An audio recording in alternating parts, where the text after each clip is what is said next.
स्वागत है आपका अरहान क्लासेस में। बच्चों की बोर्ड के एग्जाम को देखते हुए हम चला रहे हैं कक्षा 10 के लिए गणित के महत्वपूर्ण क्वेश्चनों की एक श्रृंखला, जिसमें महत्वपूर्ण क्वेश्चनों के साथ साथ पूर्ण वर्ष में आए हुए क्वेश्चन भी शामिल हैं। बच्चों लाभ उठा सकते हैं, लेकिन इसके लिए आपको पूरी वीडियो देखनी जरूरी है, इसलिए आप पूरी वीडियो को जरूर देखना। आइए शुरू करते हैं अपना सवाल। बच्चों आपको दिया है यदि cos थीटा बराबर 1/2 हो तो cos 4 थीटा का मान ज्ञात कीजिए। आइए शुरू करते हैं। cos थीटा बराबर 1/2। बच्चों हम जानते हैं कि cos 60 की जो वैल्यू होती है वो होती है 1/2। अब क्योंकि हमें यहाँ cos 4 थीटा का मान निकालना है तो हमें थीटा की वैल्यू पता होना जरूरी है।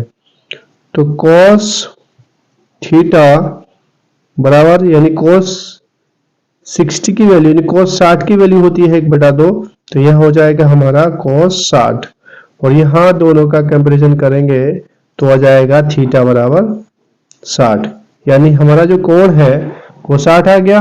अब हमें मान निकालना है बच्चों cos 4 थीटा का, cos 4 थीटा।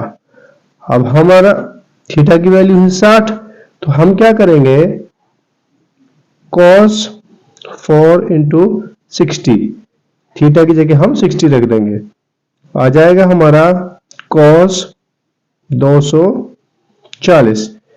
अब cos 240 की वैल्यू अगर आपको पता है तो सीधे सीधे लिख दो, नहीं तो फॉर्मूला लगा देंगे इसमें अपना cos 180 प्लस थीटा वाला जो होता है माइनस cos थीटा, यानी cos 240 को तोड़ देंगे 180 प्लस 60 जो हो जाएगा बच्चों माइनस cos 60। अब cos 60 की वैल्यू होती है 1/2 माइनस 1/2, यानी cos 4 थीटा की वैल्यू आ गई हमारी माइनस 1/2, माइनस 1/2 ही हमारा आंसर है। बच्चों आपको अगला सवाल दिया है जो थोड़ा बड़ा सवाल है लेकिन आसान है। यदि x बराबर r sin alpha cos beta, y बराबर है r sin alpha sin beta और z बराबर है r cos अल्फा हो तो सिद्ध कीजिए x square plus y square plus z square बराबर आर स्क्वायर है।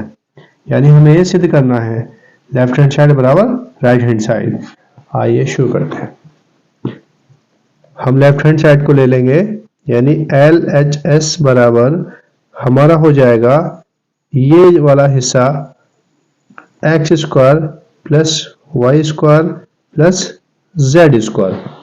अब क्योंकि बच्चों हमें एक्स वाई जेड की जो वैल्यू है हमें दी है वो वैल्यू हम अपनी यहां रख देंगे। एक्स की जगह हम रखेंगे बच्चों r sine alpha cos beta, क्योंकि एक्स का स्क्वायर है तो इसका भी स्क्वायर हो जाएगा, और वाई की जगह रखेंगे बच्चों हम r sine alpha sine beta. अब y की स्क्वायर है तो इसकी भी स्क्वायर हो गई। z की जगह बच्चों हम रखेंगे r cos अल्फा। अब z का स्क्वायर है तो इसका भी हम रख देंगे स्क्वायर cos अल्फा। अब इसे थोड़ा सरल करेंगे तो r square sine square alpha और cos square beta plus r square sine square alpha और sine square beta plus are square cos square alpha. अब बच्चों अब आप देख रहे हैं यहां इन तीनों में आर स्क्वायर जो है कॉमन है, और इन दोनों में क्या है बच्चों साइन स्क्वायर अल्फा कॉमन है। तो हम इन दोनों में क्या करेंगे बेटा r square sine square alpha को कॉमन ले लेंगे।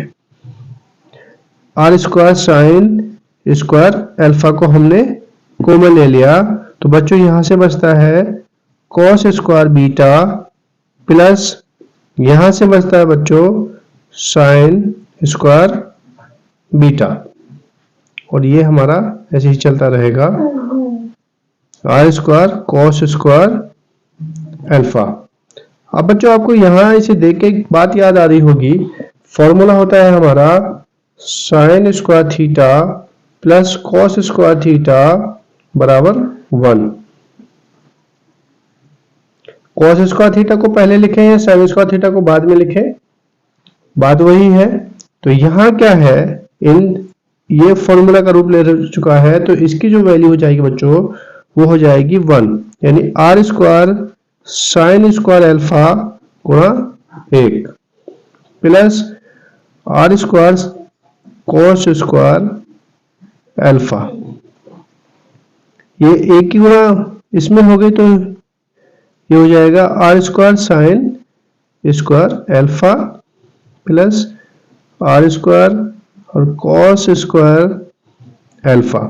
अब बच्चों आप इसमें देख रहे होंगे कि आर स्क्वायर कॉमन है, तो हम आर स्क्वायर को बाहर ले लेंगे, यहां बचेगा sign square alpha plus cos square alpha.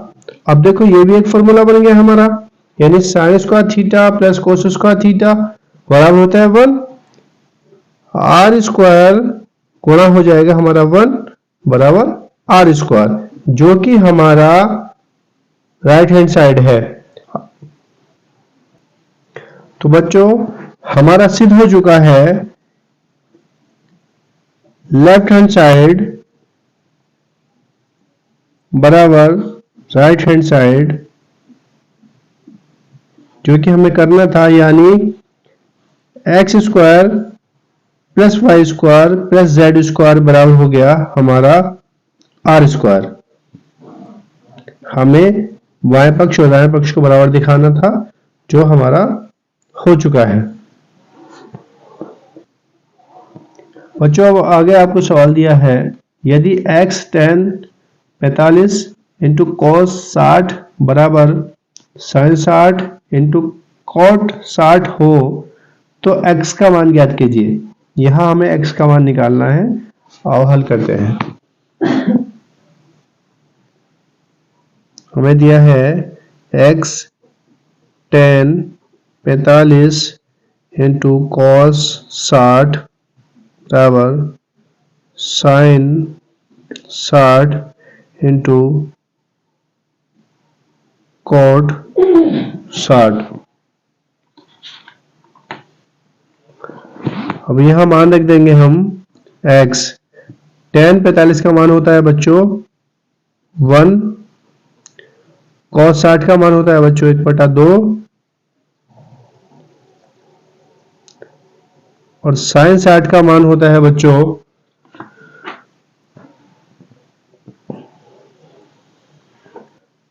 sin 60 का मान हो गया बच्चों आपका √3/2 और cot 60 का मान होगा बच्चों, tan का उल्टा cot होता है, जैसे tan 60 का मान होता है √3, तो cot 60 का मान होगा उसका उल्टा 1/√3।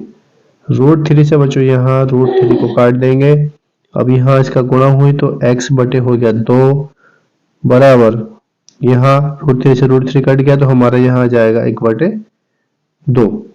चाहो तो बच्चे यहाँ आधार से आधार काट दो, 2 से यहाँ 2 कट जाएगा, हो जाएगा हमारा x बराबर 1। यही हमारा आंसर है।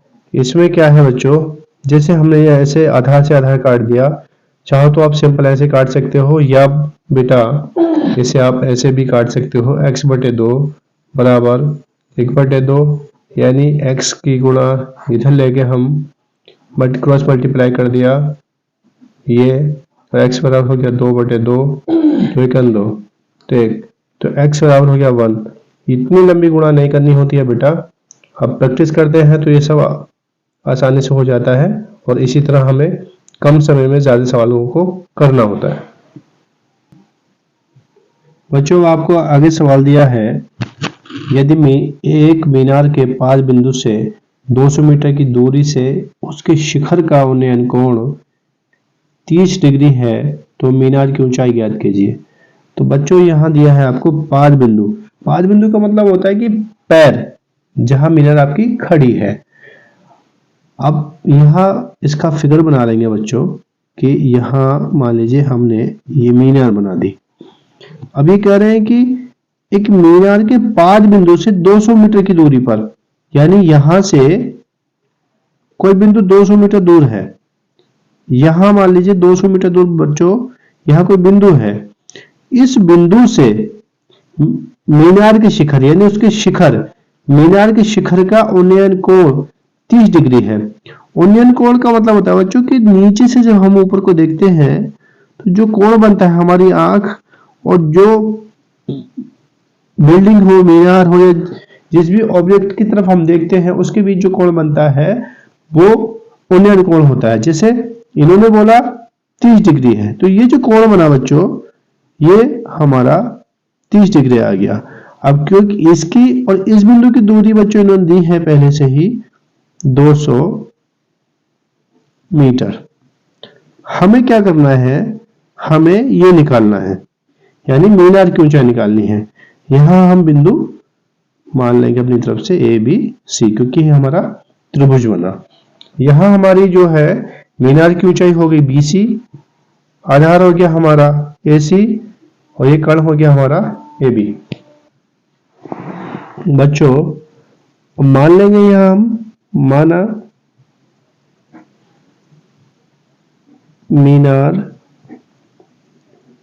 की ऊंचाई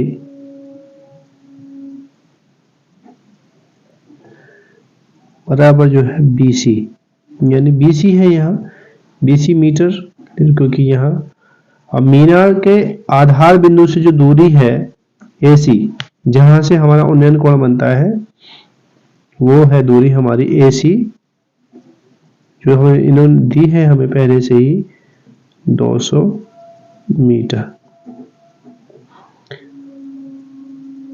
अब बच्चों यहाँ आपको देख के एक चीज याद आ रही होगी, क्योंकि कोण बना है हमारा यहाँ, आधार हमें दिया है और लंब हमें निकालना है, तो यहाँ फॉर्मूला हम लगा देंगे tan थीटा वाला।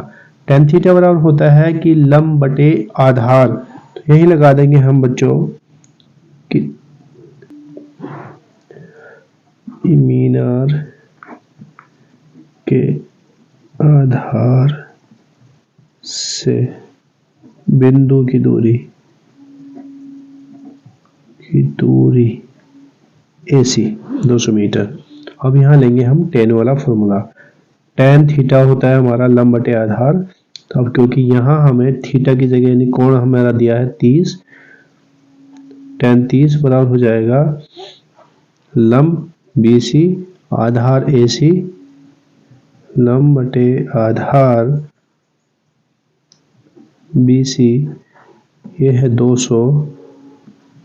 अब tan 30 का मान होता है बच्चा 1/√3 बराबर हो जाएगा BC बटे 200।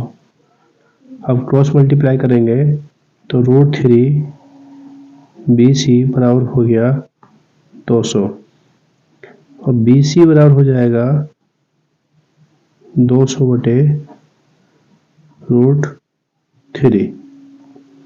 अब चाहो तो इसे यहां भी लिख सकते हो आंसर अपना, या फिर आगे से थोड़ा सरल करने के लिए हम क्या करेंगे, √3 से ऊपर नीचे गुणा कर देंगे।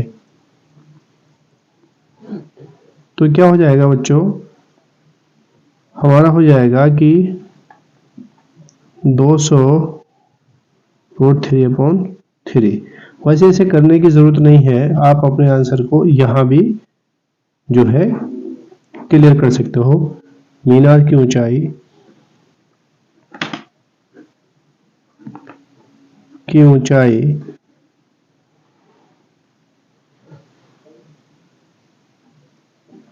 बराबर हो जाएगा हमारा 200 बटे √3 मीटर।